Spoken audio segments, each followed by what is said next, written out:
Assalamualaikum warahmatullahi wabarakatuh. Eh, Waalaikumsalam Kami warahmatullahi wabarakatuh. dari kelompok 8 di sini akan mempresentasikan tentang disconnecting switch.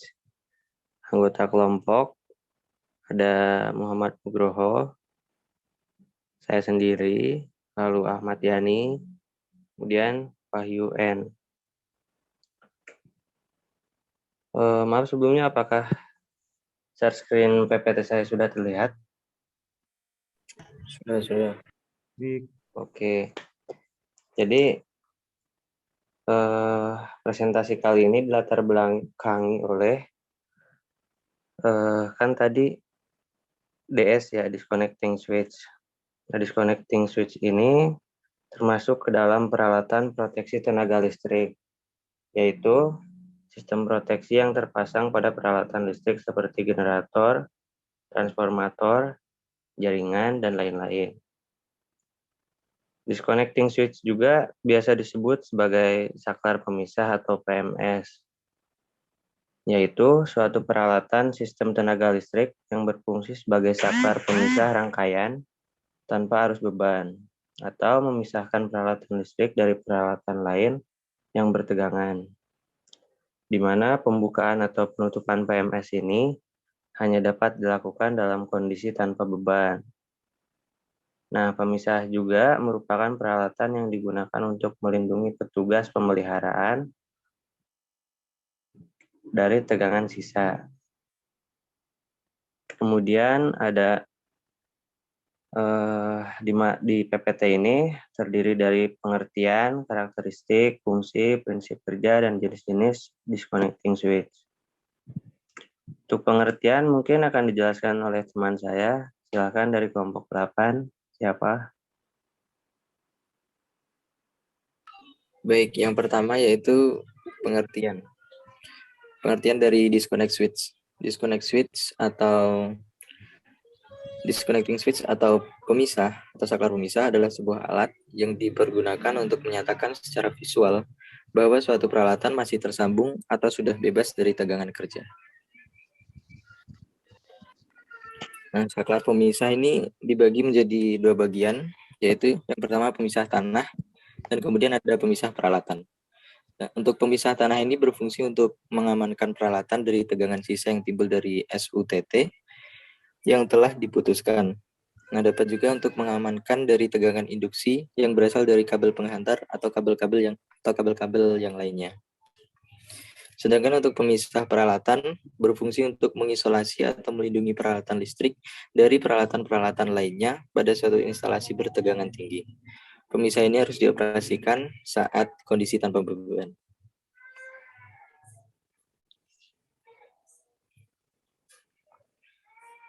Untuk komponen utama dari suatu saklar pemisah, yaitu ada rangka pendukung, isolator pendukung, lengan pemisah, kontak, terminal, dan penggerak. Untuk saklar pemisah, tegangan menengah. Untuk saklar pemisah tegangan menengah, lengan pemisah digerakkan secara manual dengan menggunakan tongkat pengait. Sedangkan untuk saklar pemisah tegangan tinggi, lengan pemisah digerakkan dengan penggerak mekanik atau penggerak elektrik.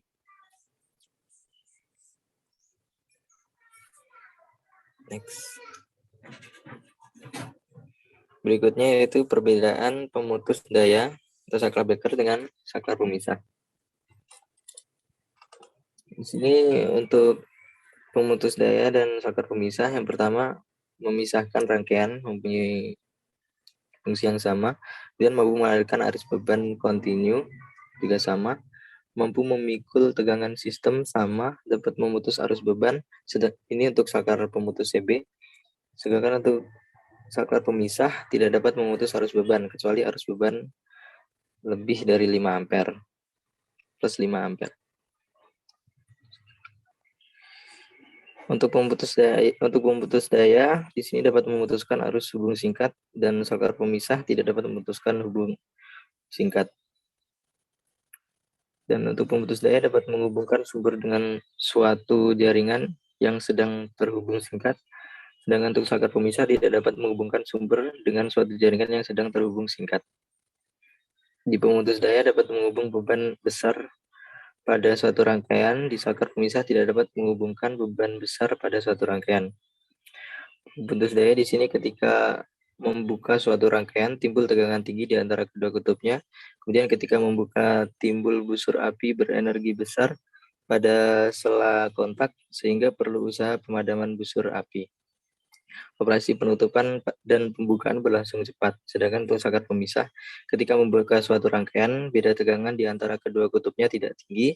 Ketika membuka, timbul busur api berenergi rendah pada sela kontak sehingga busur api padam sendiri. Kemudian operasi penutup dan pembukaan berlangsung lebih lambat. Next. Kemudian untuk fungsi bisa dilanjutkan oleh teman saya. Oke, yang kedua adalah fungsi dari saklar pemisah atau disconnecting switch. Yang pertama untuk mengisolir pemutus daya saat dilakukan pemeliharaan pemutus daya. Kemudian yang kedua sebagai komponen simpangan atau bypassing dari pemutus daya guna menjamin kontinuitas penyaluran daya pada saat dilakukan pemeliharaan pemutus daya. Kemudian yang ketiga untuk memutuskan dan menghubungkan rel daya dan transformator daya dalam keadaan tanpa beban. Next. Yang ketiga adalah karakteristik dari disconnecting switch. Konstruksi disconnecting switch konstruksi saklar pemisah dapat ditinjau dari dua sisi, yakni yang pertama ditinjau dari jumlah kutubnya terdiri dari dua jenis, yaitu kutub tunggal dan tiga kutub. Yang kedua ditinjau berdasarkan pemasangannya terdiri dari dua jenis, yaitu satu, 3 isolator pendukung tengah berputar, pemisah ganda, 2 isolator pendukur pemisah tunggal. Next.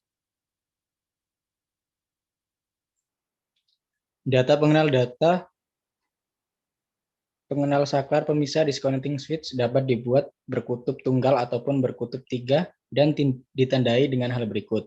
Yang pertama, tegangan, kedua, tingkat isolasi, 3 arus normal, 4 arus hubung singkat maksimum, 5 tekanan, 6 tegangan untuk peralatan kontrol dan indikator, dan yang ketujuh frekuensi. Kemudian spesifikasi disconnecting switch. Yang pertama adalah pengenal, kemudian sertifikat dan laporan hasil pengujian, persyaratan konstruksi, waktu pengoperasian membuka dan menutup. Kemudian silakan Mas Fikri. Oke, kemudian ada prinsip kerja dari disconnecting switch. Jadi pada dasarnya itu PMS ini sama kayak saklar biasa. Cuma pada PMS ini terdapat mekanisme interlock yang berfungsi untuk mengamankan pembukaan dan penutupan PMS. Jadi mekanisme interlock PMS itu yang pertama, kedua PMS jaringan tidak dapat membuka sebelum PMT membuka.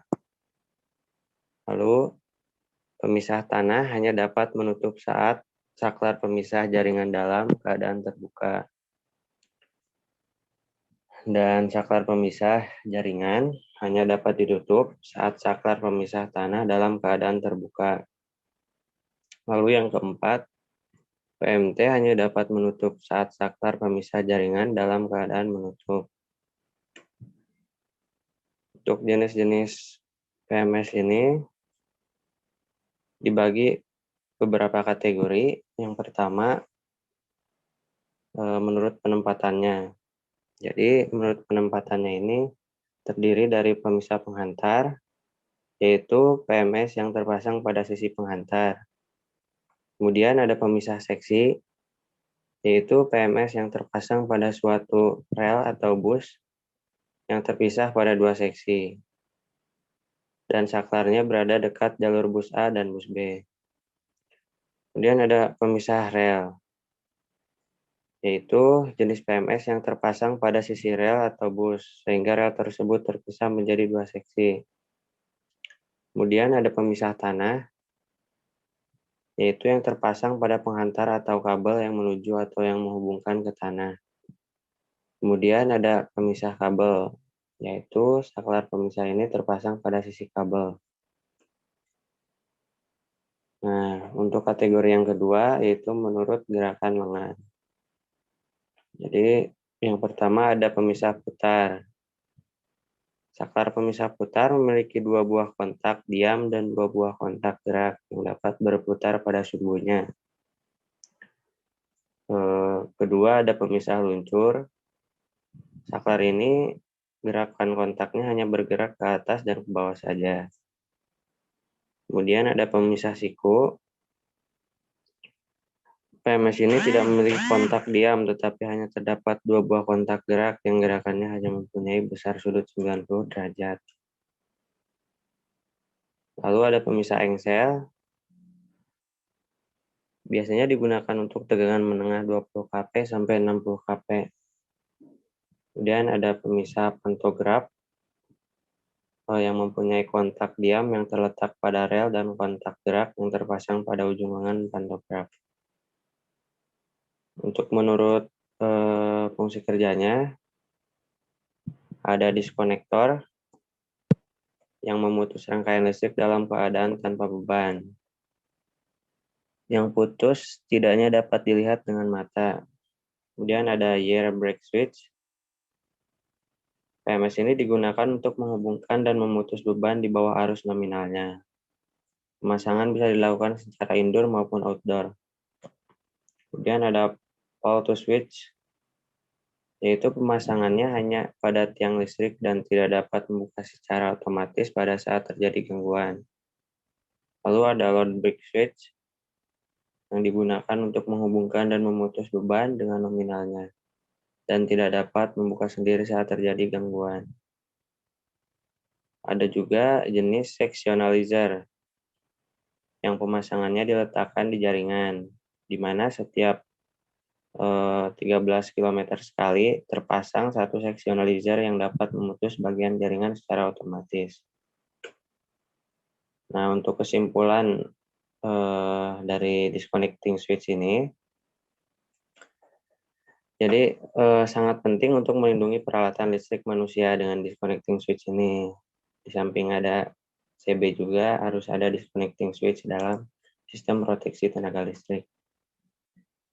Jadi dalam proteksi tenaga listrik itu sangat berpengaruh besar bagi keselamatan alat dan manusia. Kemudian ada sebagai komponen simpangan dari pemutus daya guna menjamin kontinuitas penyaluran daya pada saat dilakukan pemeliharaan pemutus daya. Dan untuk pemutus dan menghubungkan rel daya dan transformator dalam keadaan tanpa beban. DS memiliki jenis berdasarkan penempatan, gerakan lengan, serta fungsinya sehingga dapat digunakan sesuai kebutuhan. Dan untuk pemeliharaan disconnecting switch dibagi menjadi 4, yaitu preventif, prediktif, korektif, dan darurat. Mungkin sampai di sini presentasi dari kami. Jika ada pertanyaan dari partisipan Zoom, monggo. Kalau tidak ada, mungkin bisa dicukupkan.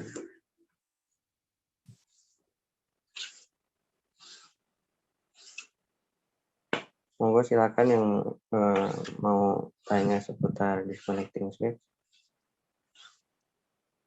Dikasih waktu mungkin sekitar 3 menit ya untuk menunggu pertanyaan. Soalnya udah selesai juga harusnya jam.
Oh, baik, mungkin belum ada pertanyaan ya dari teman-teman. Saya kembalikan ke moderator. Terima kasih.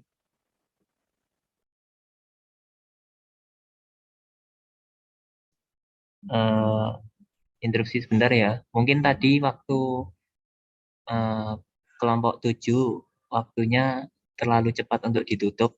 Jadi tadi Mas Agus sempat ingin bertanya tapi karena langsung ditutup moderator. Jadi mungkin saya sampaikan di sini aja pertanyaannya. Jadi terkait si B tadi Mas Agus tanya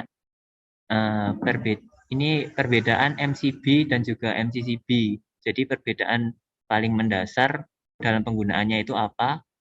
Lalu kemudian untuk yang model CB dengan gas SF6, apakah jika CB tersebut bocor dapat diperbaiki atau perlu diganti?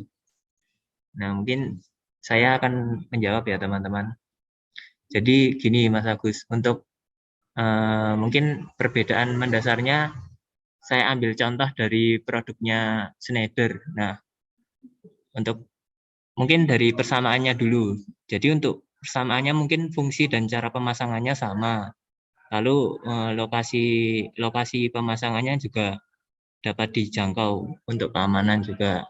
Nah, untuk perbedaannya dari penggunaannya, untuk MCB ini biasanya dipakai bisa di rumah-rumah, industri, terus komersil. Nah, kalau MCCB ini jarang digunakan untuk rumah, biasanya lebih sering dipakai di industri dan juga komersil. Nah, lalu mungkin untuk tambahan wawasan, perbedaan lainnya yaitu ada di rating arus. Nah, rating arus itu apa sih? Rating arus adalah konsumsi arus yang dibutuhkan oleh alat tersebut untuk beroperasi. Nah, jadi dia akan trip kalau MCB itu arusnya sampai dengan 63 ampere. Nah, kalau MCCB dia rating arusnya sampai dengan 1000 ampere. Jadi jelas di sini MCCB rating arusnya lebih besar. Nah, lalu dari rating arus tersebut tentu saja harganya yang MCB lebih murah. Lalu untuk MCCB sendiri lebih mahal. Nah, untuk ukuran sendiri karena MCB ini bisa digunakan di rumah-rumah, tentu saja ukurannya lebih kecil dan juga MCCB ini pasti lebih besar. Nah, lalu untuk level tripnya sendiri untuk MCB ini tidak dapat diatur atau tetap. Jadi dia sudah jika tertulis di spek seperti itu ya udah seperti itu. Lalu untuk MCCB ini level tripnya tuh dapat diatur sesuai dengan keinginan. Jadi misal interrupting capacity-nya sekitar 10 PA sampai dengan 100 PA misal seperti itu. Mungkin untuk yang